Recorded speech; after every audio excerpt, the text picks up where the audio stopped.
evening, and welcome to another edition of The Aged Gamer with That was totally opposite. You're like wide-eyed. Wide-eyed Your shirt and Pfarcus. is literally pointing to who you are. Yes, the P is silent. That's right. So, what is the topic of discussion today, my fine young man? So today... Wait, not young, but continue. So today we want to talk about the backlog. One of the things we noticed talking with each other a lot about, like, gaming as an adult is how as we get older it seems like there's a lot of games that we haven't beaten or just kind of gets built up as a backlog. I don't know if this is an aging problem or if it's a change in the video game market. It's probably a little bit of both. It might very well be a little bit of both, because we even commented on how, like, when we were young there was like the one summer game, like, did you get Mega Man this summer? Yeah, there was always like maybe like a handful of games that you got throughout the year, really. Those games were something you played multiple times, so, and you always had the chance to beat them, and there was never the issue. And also could have been just youthful, hey, I don't have a job and I don't have to do anything other than play video games, so there's that. But yeah, so like this is just essentially kind of our ode to how you navigate that world. I mean, the backlog is real. Like, there's more games than there's ever been. You know, all of them look at least fairly playable. So how do we deal with that in this new? When you're an adult, your time is for video games gets pretty finite. It becomes more finite, and you just have to be trickier to. I mean, games are like, it's very popular conception for people to be like, I want 200-hour epic every game. I need to be able to build a house in every game. And have a wife and 3 children per video game. And none of them respect me. Yeah, I'm not a big fan of that like the Skyrim endless sandbox, to be honest. And I think part of it is because of, I find those games harder and harder to play as an adult, unless you specifically come at them with the mindset of, you know, I am an adult. What do I do? Well, you have to play them differently. Like, even we talked about The Witcher and how much we both wanted to like that game, but it was just such a grind kind of game that we're never really super fan. And you were saying that a friend of yours, was it a friend of yours, or did you read the tip that? I think I kind of semi-invented it, because it was through conversations that we would have actually when we were apart, because we'd constantly be bouncing off this problem. We'd be like, the problem is that we buy a lot of games because we're like, these are all playable games, they're all interesting on some level, but the real part of it is that you're only going to be able to play X amount of games and the amount of hours that you have to play games, which is, you know, when you're working, you have, you know, a wife, kid, whatever you have in your situation, a dog, a cat. Meow. You just have other obligations. Even though gaming is obviously important to people that are gamers, but like, you just need to be able to navigate this in a way that's, I mean, you're always going to have interests that are games, and you just have to accept that, you know, 200-hour epics are potentially a thing now. Like, it seems like most games are, but there are kind of ways to navigate it, as we've talked before. I mean, you and I both have had the problem of, we bought all these games, we might have had like 5 hours in this one and 10 hours in that one, just because at some point you're loving the game and you're feeling it, and then all of a sudden you're like, I don't know if I have enough time to go through everything. I think part of that's a problem with the game design too. Like, I think a lot of games are really reveling in the idea of just adding more infinite amounts of useless things to do. I think it's true, especially in the open world games. Like, I know we talked about a little, and I always get the number mixed up, but we talked a lot about the missions in Final Fantasy 17 million? 15, yeah. 15? That was the first game where I actually realized how to correct this problem. Yeah, because there was this one side mission where, like, you literally had to take photographs of a mountain. Spoiler! It's not really a spoiler. It's the worst spoiler completely ever. random.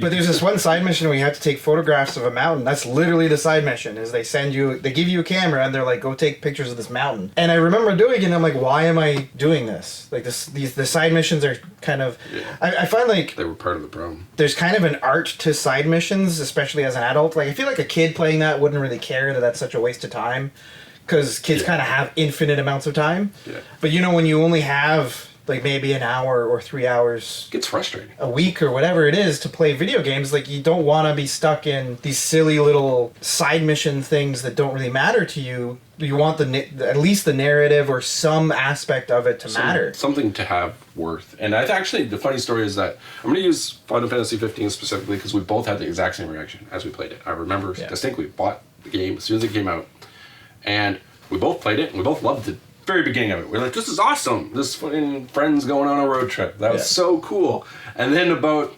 12-ish, maybe 10 hours in, we both had the exact same reaction. This game is terrible. But it wasn't fair. Like, there was a point that I remember realizing, and this changed my perspective on games altogether. This is my ultimate tip. If I give one tip that's worth anything in this video, it is this tip, is that side quests don't matter. They just don't. Not to an adult. Like, I'm there for the meat of the story, and that's what I realized with Final Fantasy 15 when I really started to enjoy it the most, is that when I was just like, I'm going to put all of these nonsensical quests, like you said, taking pictures of a mountain, whatever the nonsense was there. I mean, I get it. If you have the time to explore, and maybe you really love the world, you just want to stay there longer, I get it. That's kind of a nice additive. But the thing is with these games, they're kind of slightly alluring, is they always slightly allure you down the path of nonsense. It's like Red Dead Redemption with me. I had the same experience where I played Blackjack, and I've mentioned this before on the channel, where it's like, I just played it for hours, I got torn away from the main story, which is really at the heart of it all I really cared about. Well, that's the problem, right? Is you get stuck on these little things that are kind of meant as diversions, and there's nothing wrong with that, but as adults, we can't really, we have to be very selective with what we use as diversions.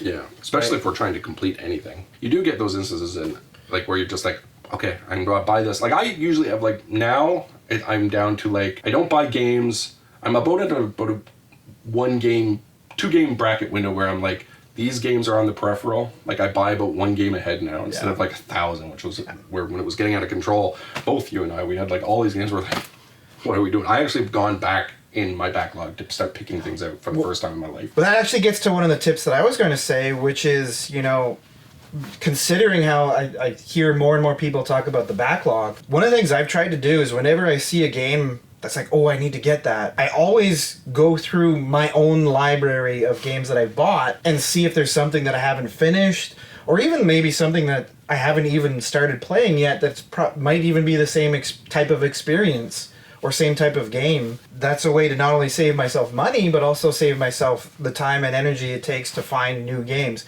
Because I find like more and more, there's this idea of an infinite library, like the idea of like the Netflix, here's every movie that we could possibly give you. Things like PlayStation Now and Game Pass, yeah.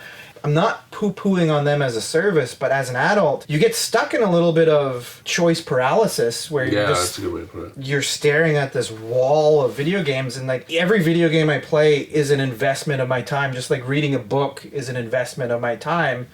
And you know, when I was young, I could read every book ever and, you know, have all the time in the world to wander from book to book. But you know what I mean though, like every investment of time kind of matters more and more as you get older, because like you're conscious of, and I hate to say it, but you're conscious of even at a certain point, I don't know what age I started to be a little bit more conscious of this, but you're conscious of the fact that, you know, you only have a certain amount of time on Earth left. This got dark. No, but like yeah, I get you. That is a concern. Like, much time. You only have a certain finite amount, and you're doing all these other things. And as you get older, you don't get less things you want to do. You tend to get more, right? So it's not like your life isn't like as bottlenecked. And well, that's the one thing I will say to like a younger audience is, you know, try to decide on the things you want, because that list will always grow. Like there will always be like a new musical instrument you want to learn, a new language you want to learn. A new thing you want to do, a new place you want to vacation to. Especially now. There's just an infinite list of that stuff. We just did that in unison. Cast the Halloween shadows on ourselves.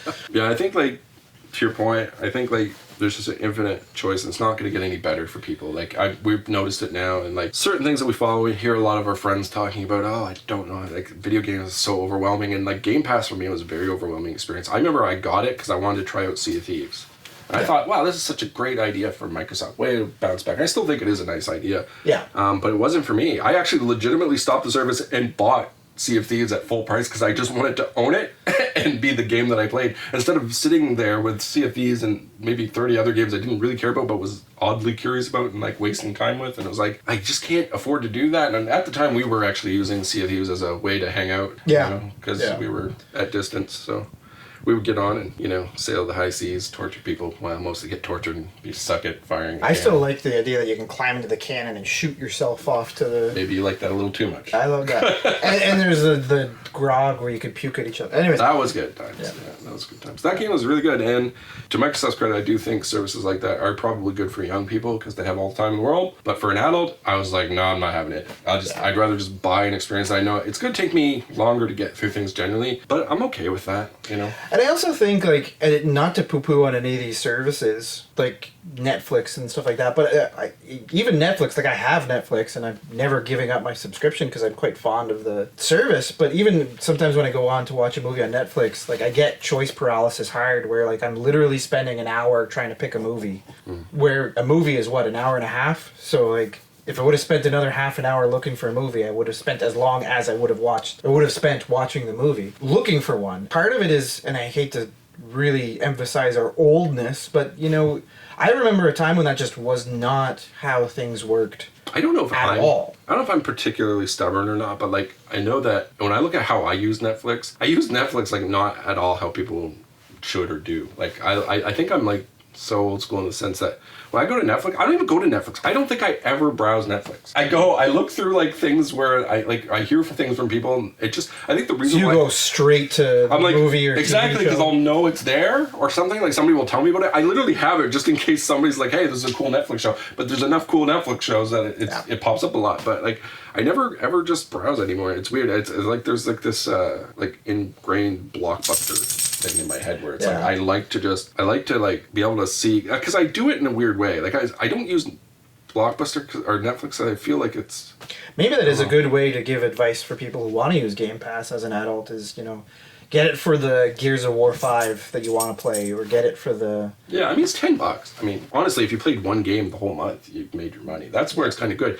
The only thing that's bad is like where you said, where it's choice paralysis and you end up doing nothing.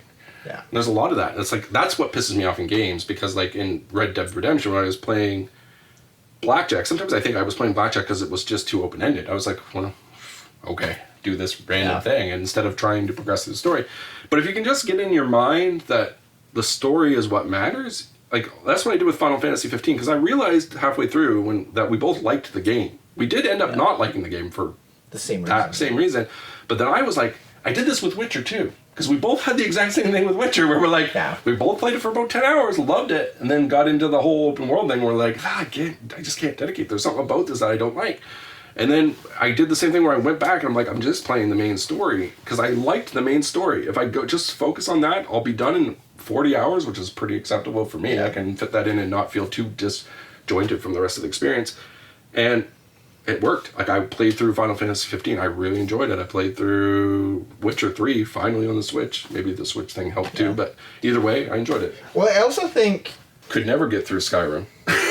Never could. I'm the same way. I could never get through ADHD Skyrim. Dungeon Master. I tried. One thing I tried, because you know, and we're both in the same boat, that we don't want to say Skyrim is a bad game. We're saying that Skyrim is a bad game for us. Yeah.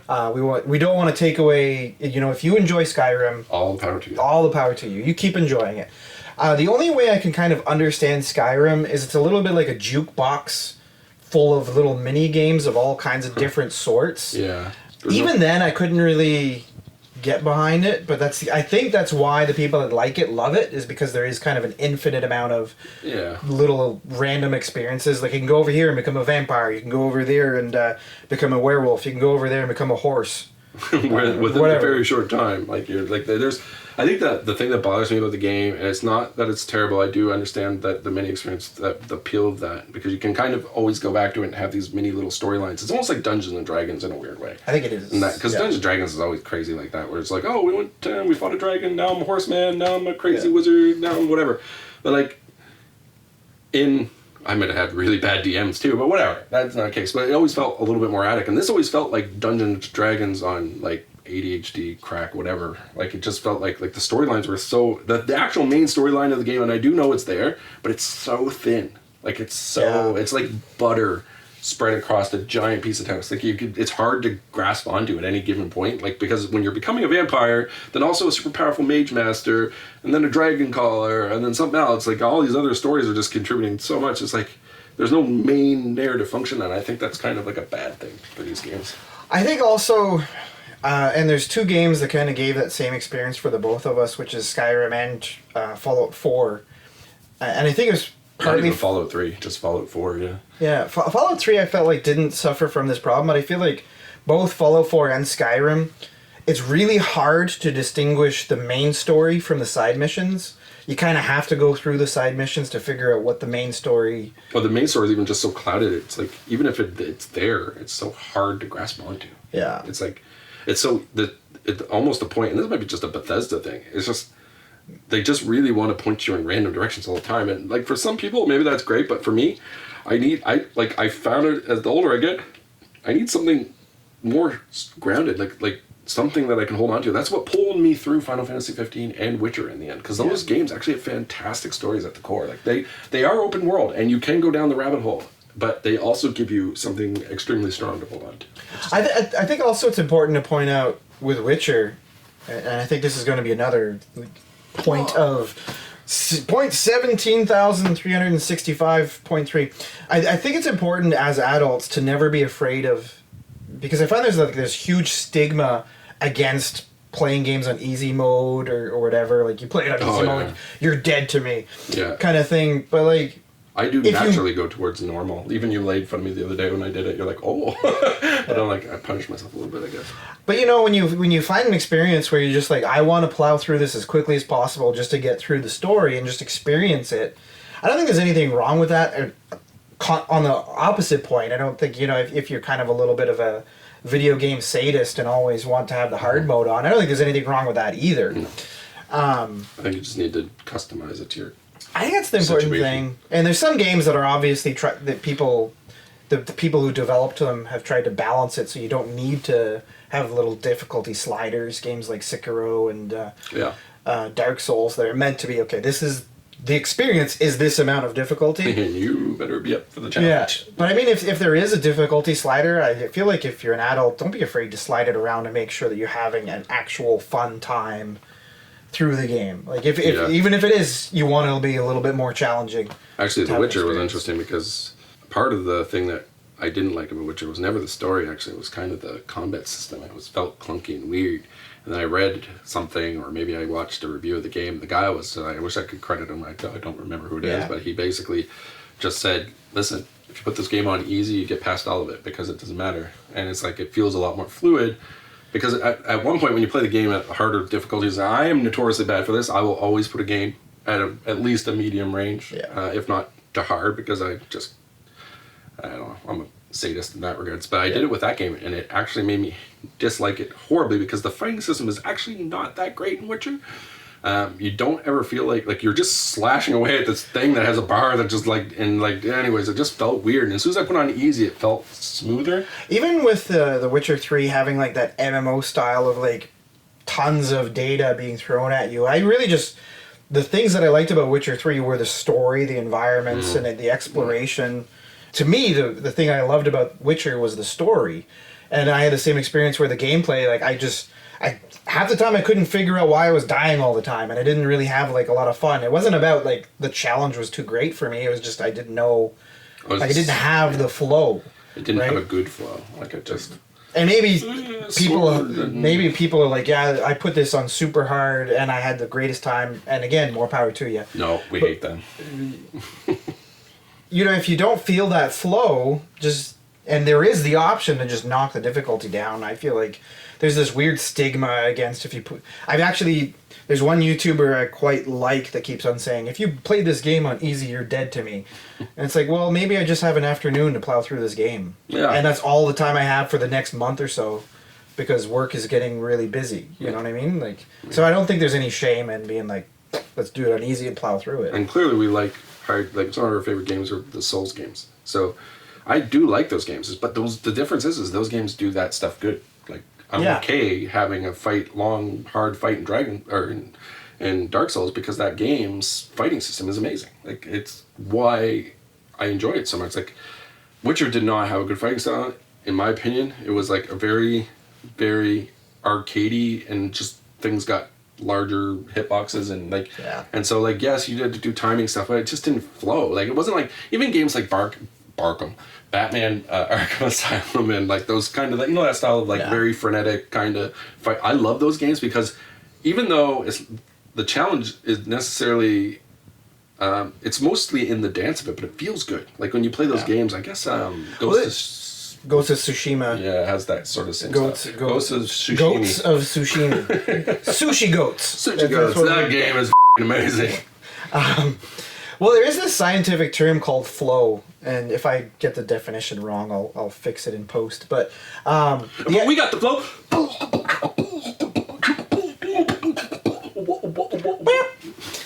That was my contribution to that time. It was pretty good though, like the time, the dance. It was nice. But no, there's this scientific term called flow, and the idea is, and it's specific to every person, but when the challenge and your ability kind of match up in a way where you're constantly challenged, but you're constantly able to actually overcome the challenge. Yeah. There's that excitement there. Because it is very specific to every person, that's why I say, like, I don't feel like there's any shame in, like, I just don't feel the flow. Like in Doom Eternal, full disclosure, I had to play Doom Eternal on easy mode to beat it the first time. I was beating my head against a wall, and I just was not getting through the Marauder. He hasn't beaten Doom Eternal yet. I'm close. I don't even know. To be fair, the backlog actually ruined me. And that is what we're talking about, right? Is the backlog. It took me away from it because Final Fantasy VII Remake. Well, I find like there is this weird ADHD, and again, I don't know if it's a sign of the times or a new trend in video games, but there's this ADHD thing where like the next big blockbuster doesn't even give you time to finish the first big blockbuster. You know what I mean? Like exactly. Especially for an adult, maybe as a kid. Yeah. Well, as a kid, you have all the time in the world to beat these games, but like it might take you, if you're only playing an hour at a time, it might take you a good month to beat Doom Eternal, and by then, Sushi Goats, Ghosts of Tsushima has come out. We're just going to call it Sushi Goats. Actually, someday someone will help us develop this game. We have it all in our mind. We've had it all along, and it's amazing. Someday we'll develop this game. Sushi Goats. Buy our game. In the future. Future us, if you're watching this in 10 years or however long it takes. If you haven't built Sushi Goats, you are failures. Let's quit this industry.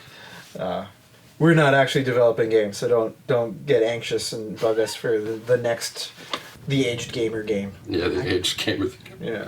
As you get older, your time is more. You got to be pickier with your time. It's not necessarily that you don't enjoy games as much. But even things like competitive games, I find you like it's at a point where like I feel like at our age we have to pick one competitive game. We can't like play League, Quake Champions. What are the kids playing these days? Battlegrounds. Tetris is definitely highly competitive. It is on 99. Tetris 99. Yeah. Yeah, no, I agree. I can use kind of irrelevant. And my local FGC group, it happens all the time. Everybody sort of splinters into like specific games that they just are really passionate about. Like for me, I really like Guilty Gear and Dragon Ball. So I play those, Dragon Ball Fighters. I play those games almost exclusively now because honestly, I can only practice so many combos in so many games. Yeah. And there are people like there's a friend of ours from the FGC seems to be just a savant at most of these games. And I don't know if he just has a super memory for it, but I'm not that way. Like I need to, I can get maybe sort of good at this one if I try. Really. Well, I think that's also another important point of getting through the backlog is being kind of honest about what type of experiences match your personality. And what I mean by that is like, when I go through games these days, I'm looking at games that actually give me something that's very specific to me personally, like horror games because I'm a horror nerd, or No Man's Sky, which is a little bit of a waste your time simulator, but I love it because it's the space environment thing that I'm the sci-fi space flying off into and exploring the stars that I'm quite fond of. You're actually kind of lucky in some ways in that regards for your passion in those types of games, because I feel like when you're passionate about like story-driven games, you can just kind of go to the next one whenever you're ready. But I feel like with like competitive games. Like, for instance, I buy quite a few fighting games, but I've had to stop because I had to realize I'm only really playing 2. So, I mean, unless I really think I'm going to like it now, that's part of, like, the tip brigade here. How many times did we go to, like, Walmart or something recently, and we were like, I'm going to buy this game, and then both of us had just a sudden, like, just a wash over our face where it was just like, I'm not going to buy this game because I haven't beat these 2 other games, right? It's called adulthood. It sucks because the impulse is there, right? Because I think it comes from a time when maybe you just had all the time in the world. Yeah, like I even remember, like, and this is really going to age me, but I remember playing, like, the original Teenage Mutant Ninja Turtles on the NES and getting obsessed about beating that game. I have never beat that game to this day because games were a lot harder back then. Yeah. And they also glitched out and did things that they weren't supposed to. So some games were actually literally impossible to beat. I don't think Teenage Mutant Ninja Turtles is. I do know there were some games that literally could not be beaten. Had a few glitches that you could do to get, like, warp zones, and yeah, there's like 100 million life trick you could do with the turtle shell. No, the opposite. Like, there's some games where, like, if you did certain things throughout, you literally could not finish the game. Oh, okay. It's like a glitch that ended you. Yeah, it's just like you cannot go further. You have failed. Kill yourself. What I laugh at, but actually kind of appreciate, is so I was always kind of a fan of Mega Man growing up. I always liked at least the original series. I never got into the X or anything. Like, I just liked the original stuff, and the newest one, actually 11, was really good. And I followed that thread, like just the original thread of Mega Man. And what I realized, and a lot of times, I wonder sometimes how much is it for, like, us as older gamers, or, like, just the youth, because they don't like maybe as much of a challenge as we had. But back in the day, I can remember playing Mega Man, and it was frustrating because those games were stupidly hard, and you didn't have any rewinds or resets or whatever. Yeah.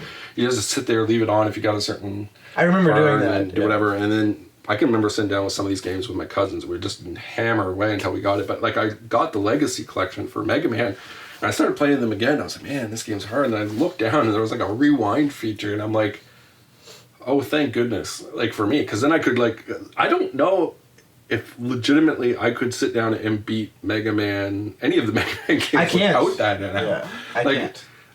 Which is, it's not because, I don't feel it's because of skill, because I feel like as good as I did back then playing it, it's like I just don't have the time. It's like, because it took a lot. I don't think we realize when you're that young playing video games how much time you were actually just sitting there with the puzzle, because you didn't have anything else to do, right? Other than, you know, obviously you went outside, did other things, but, like, not at the same time. We never did.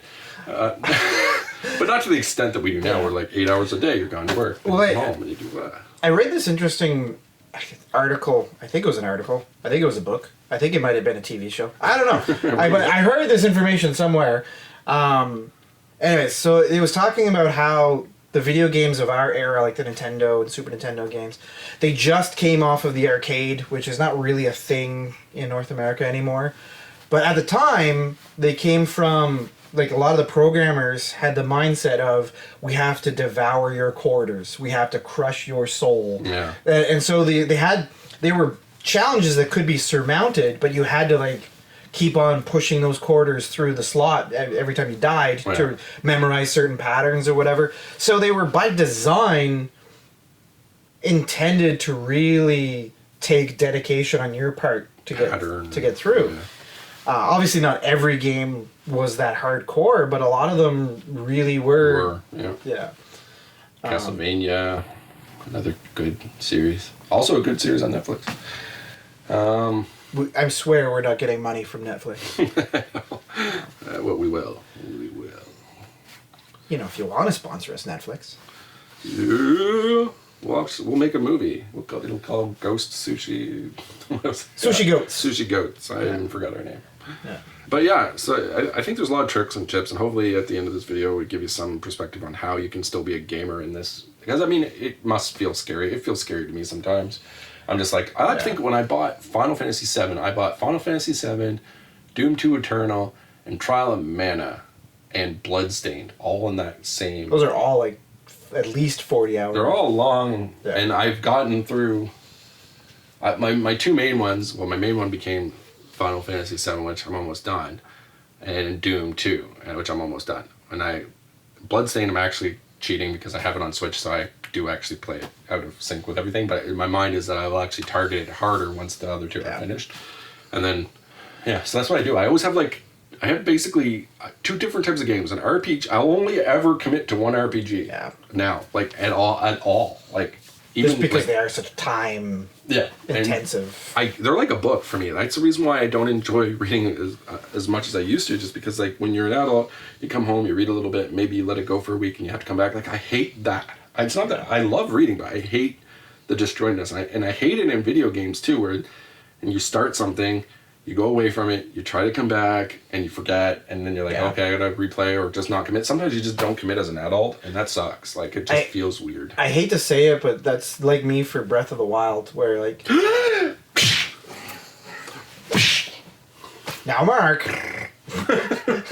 But no, with Breath of the Wild, I think I played it for, 30, 38 odd hours, or however long I'm in, but I never got to the end. And then I just kind of set it on the shelf because a million other games came out that were awesome. True. And that's kind of the problem, is there's this constant barrage of buy me in the video game market. But I honestly fear going back to the game, and I hate to say it, it's a great game. I'm not saying anything bad about the game. But I fear going back to it just because I fear starting it and having zero idea of where I am, zero idea story-wise of what's going on, zero idea of the game mechanics, and just having to kind of relearn that in a spot that's not designed for you to have to learn it again. That's the problem with these really long games is, you forget the mechanics, you forget these things, and it's no fault of the game. The game, if you play it straight through, you'll have those mechanics at your fingertips. But when you've played 7 other games in the meantime, it's a little hard to go back and be like, oh yeah, the sticks break. Oh crap. Oh, the bows break too. Oh crap. I gotta make little sandwich things. Oh, okay, crap. And again, not crapping on any of those mechanics. It's just to actually bring your mind back to that place is hard when you have a mortgage, a wife to take care of, because wives need to be fed by spoons. It's true. Pets to take care of, or whatever your responsibilities are in life. It's not easy to be like, I'm going to take a week off and beat Zelda. Which I did do. You just weren't committed enough. He actually gave himself SARS so he could beat... so I could beat the DLC. Yeah. Well, to your point, I do agree in that sense that, but one anomaly, I'll raise this. Every now and again, and we experienced it both with God of War, but I did actually experience it with Zelda 2 in the sense that those were games that it didn't matter to me. It's as soon as I played it, they were so good. And this is why some of these games made it to our top 10s, because these games, it didn't matter the time. It pulled me in, I was going to beat it no matter what. Well, I feel like a great game is a little bit like having beers with an old friend, where time doesn't really matter. It's not that you lose all responsibilities, it's just, But you're going to go back, and you're going to try to remember more actively. Yeah. Whereas, with those open world experiences, they're so loose and flighty that if they don't concentrate, and here's, my poo-poo versus Skyrim and all these games, is that, why do we say poo-poo so much? Anyways. Poo! They have such a loose main narrative. How do you expect people to come back to that? That's my problem with those games versus, the God of War. I think, I hate to say it because I love this game, and I hate the other one that I'm going to compare it to, but I think No Man's Sky and Skyrim are kind of the same kind of game. The only difference for me for No Man's Sky is I actually like the subject matter of stars and traveling amongst space and exploring planets. Whereas the idea of being a Viking slaughtering dragons, yeah, it's cool, but I never really...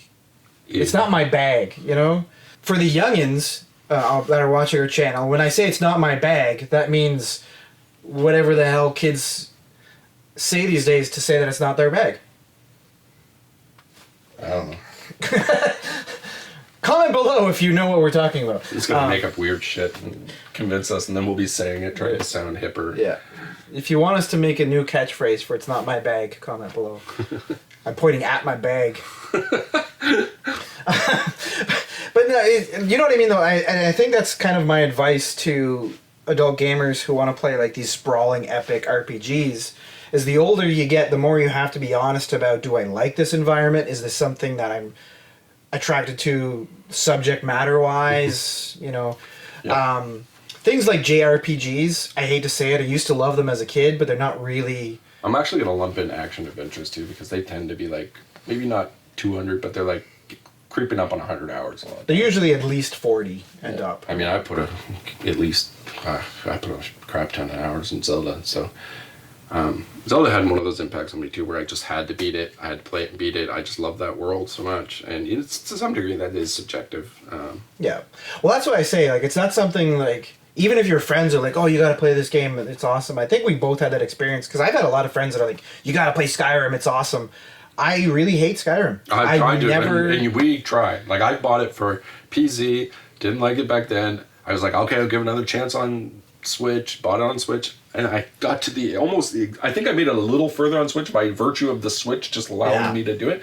But, like, there's something about that game. I can't attach to the main narrative at all. Like, I just don't know what's going on half the time. In fairness, there was a medium point of the game where I thought I kind of got it, and I was okay with it. Whereas, like, I liked all these individual stories that were happening. It was very much like a D&D kind of. That's why I say it's like a jukebox. Yeah, it's like, oh, if you isolate it, if you only ever come back to this game in periodics and just do small little snippets, it doesn't feel terrible in that regards. But the problem is it's also, by virtue, not that compelling.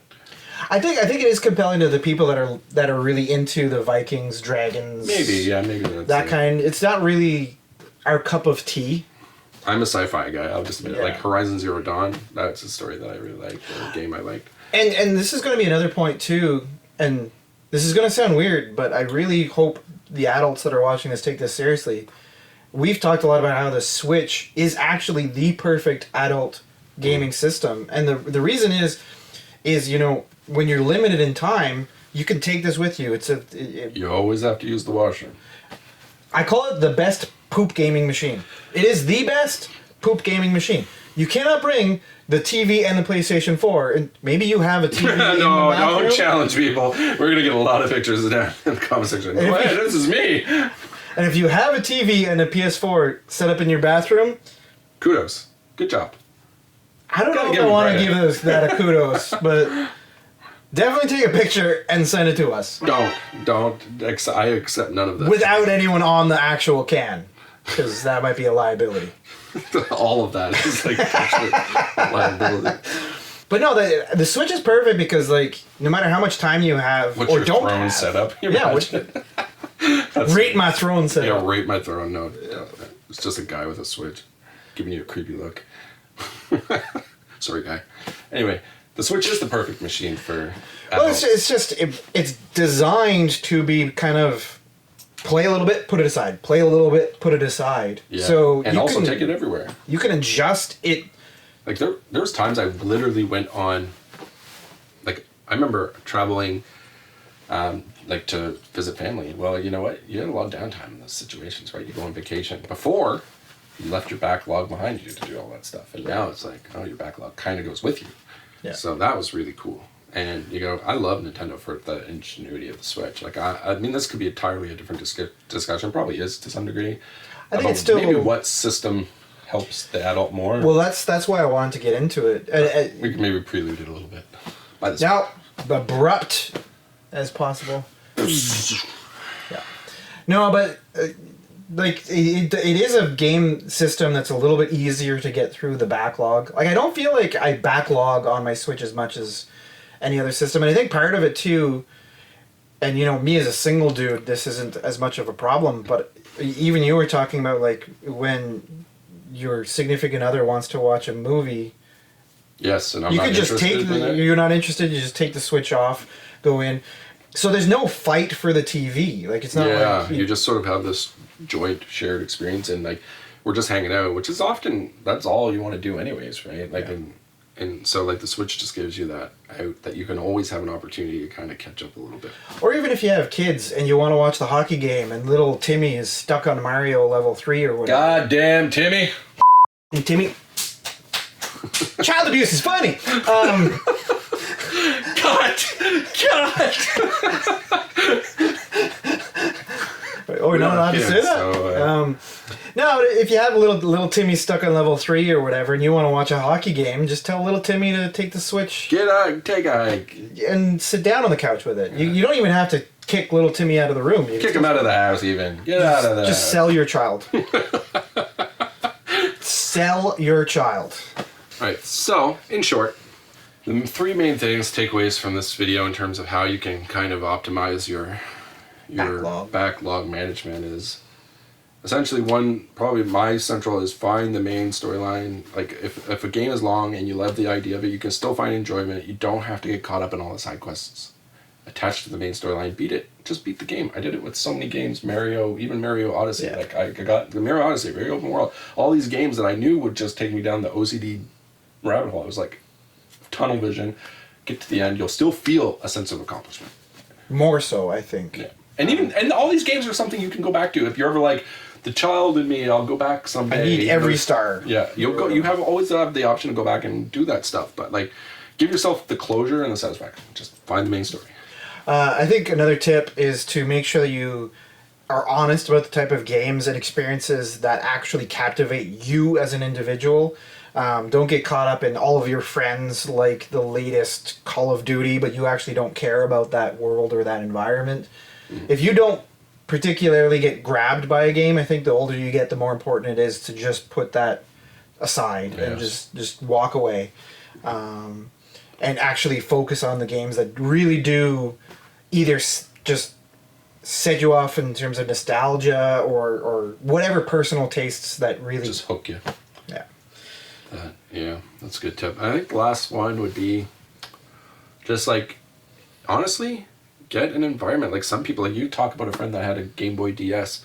We talk about the Switch a lot. Like get something that works with your lifestyle. Like it's not like, for us, we are probably Switch promoters to some. I have a PlayStation 4, Xbox. I love all these systems, but you know what? There's something that's hard about sitting on a couch and just dedicating 2 hours of my life on a couch now. It just doesn't seem like I'm going to be ever able to do that again. I find even psychologically, like it feels like you gotta set aside the time to do the couch home TV games. Exactly. Like with the Switch, the beauty of the Switch and the DS and all these other things, and even honestly mobile gaming, if you just want to be a mobile game, whatever, and I'm not, No hate. But like the Switch is so nice because sometimes you're just like, I don't know if you, I've literally taken the Switch outside, just like, because I was like, I want to sit outside and play the Switch. You can't do that with anything else, but you can do that and make headway in these games. And I actually do more exploring of open world stuff in Switch games because I have more time with them. So, well, you could even, everybody poops.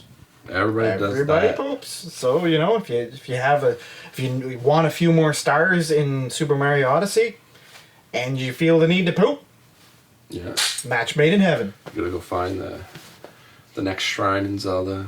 On the shrine. On the shrine. Yeah, show us your shrine. Don't show us your shrine. Rate your throne. Yeah, rate your... No. Anyways. Pick a system that works for you. Yeah. That's the last one, I think. Or is there any other ones? Besides sell your children. Oh, Shazbot. Sell your children. And make money to buy more games. Yeah, exactly. Just kidding. Don't do that, children. Your parents. We do not endorse any of these ideas. Lawyers! Legal! Our lawyer is literally a dog. A dog. Yeah. He's that's why we're saying such crazy. Yeah. No, I think just those 3 tips should be enough. Also, whenever you feel the need to add to your backlog, stop and look at what's actually on your library. Yeah. Yes, that's a good tip. 4th tip.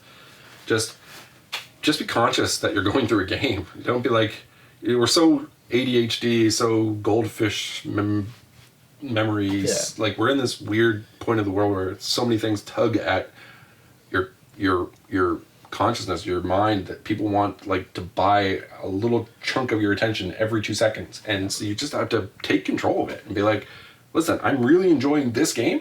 I'm only going to play this game until I beat it. And you do have to become a bit of a staunch supporter of your own love of gaming to some degree, because like the world won't let you. It's just always going to put stuff in front of you. It's always going to be tugging away from you. You're going to sit there like a zombie on your little Facebooking machine. And well, even if you like Assassin's Creed, well, guess what? Next year they're coming out with another one. So, exactly. So there's ways. That's actually a really good fourth tip. I never thought of that one. Yeah. So make sure that you're looking through the library of games you already have. I actually had an experience recently where because we kind of get in these ruts of what's the new game to buy. And so I kind of went into that rut, and then I stopped myself and I looked at the games that were actually on my Xbox, and I'm like, oh, Shadow Warrior. I don't think I've beaten that game. And that literally occupied me for the next 2 hours, just beating a game that I didn't even realize I hadn't beaten. You know what, actually, it's funny, this isn't a tip, but it's maybe just an overall summary. I think it took being able to remember what it was like to game when I was young and how to chase that again.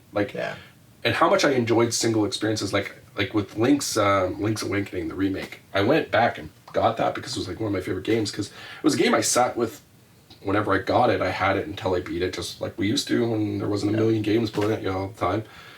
And I played this game and I loved it, and I got it again, and it just sort of made me appreciate just the experience and stop getting caught in the rat race of gotta have the next best greatest thing. Yeah. And that's the problem, is like the rat races, the backlog's real, the rat race is real. It wants you always buying whatever the next greatest thing is. We have a ton of great things, maybe even go backwards, like you said, find games that you left there in the dust. Yeah, it's a little bit like and I know it sounds cliche, but it's a little bit of a stop and smell the roses kind of thing, right? Where it's like, you don't need to rush to everything just because it's new. Just see what experiences are still left to find that you might already have, or just kind of not be afraid of taking your time to go through these worlds. That's a good way to put it. Take your time. That's find what's important. Take your time. Speaking of time, it is time for you to like, comment, subscribe,